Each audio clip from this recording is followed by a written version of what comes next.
It's now time for Energy Insights, where you get an inside view and local perspectives of all the oil and gas progress going on in the Mid-Ohio Valley. This program is being brought to you by the Southeastern Ohio Oil and Gas Association and can be heard every Saturday at 9 a.m. on local radio WMOA AM 1490 and ESPN radio WJAW FM 100.9 and AM 630. It's now time for the show. Here's Johnny Wharf, your local host. Hello, Saturday morning, and our broadcast brought to you by the Southeastern Ohio Oil and Gas Association. Energy Insights on a Saturday morning finds us at the Oil and Gas Museum, and we are with the president of the Oil and Gas Museum, Paul Hoblitzell, and maybe for our listeners, talk a little bit about just the history in general, not the history of everything in here, but how this place came about. I can do that. Dave McCain, late Dave McCain, had the passion and is involved with Acme Fishing Tool in making tools for the oil industry. And he had this dream of the museum, and he and I got together one evening in 1989, and we were out on the river, and he presented this idea of the Oil and Gas Museum that he wanted to do, and he talked to the people that owned the old Smith Hardware building and said it could be available, and I went ahead and said, well, let's go do it. So we did it.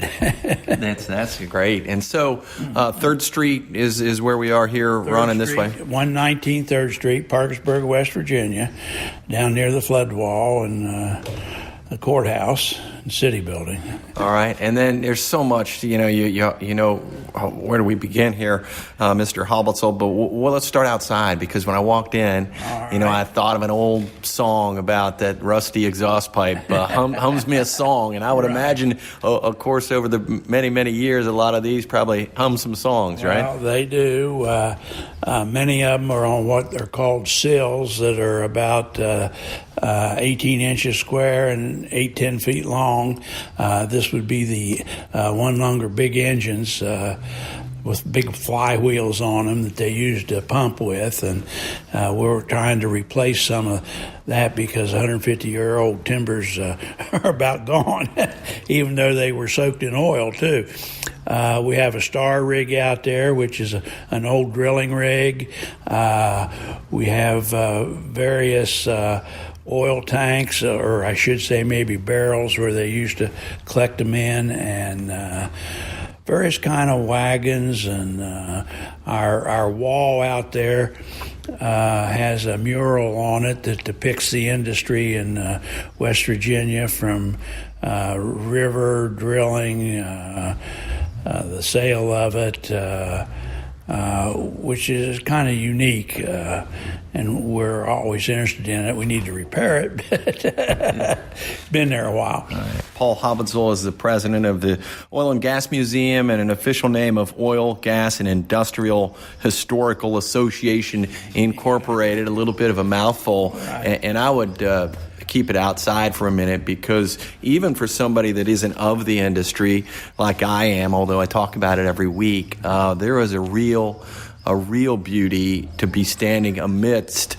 what many people might think are out of use, pipes and drillers, and a couple big machines out there that really tell a story, without saying a word. Right. We have an old Reese engine out there that has a big clutch on it that they used to use to drive drilling rigs also, that we kind of had refurbished. We didn't get it to the point to run, but the star rig out there, when it came in here, it did run. But right. From that time out on the river, when you guys had this as a vision, how long did it take, and then some of the things that have happened between then and now, obviously, to get this place looking like it is? Well, one of the unfortunate things was that Dave and I felt like that if we'd started 10 years earlier, we'd had a lot of stuff, more history, because the attics in Parkersburg that were full of a lot of this stuff, the families were turning over, and the younger generation threw an awful lot of it away instead of find someone that might be able to use it.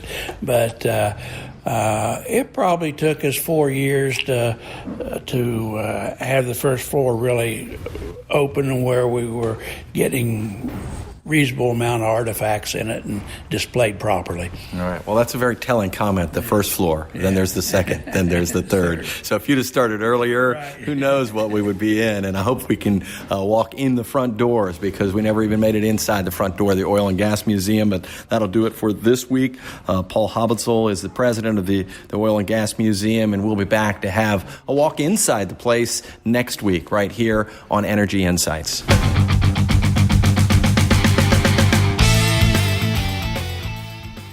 Thank you for listening to Energy Insights, brought to you by the Southeastern Ohio Oil and Gas Association. Tune in every Saturday at 9 a.m. on WMOA and ESPN Radio WJAW as Johnny Wolf brings you your local and inside perspectives of the oil and gas progress going on in the Mid-Ohio Valley.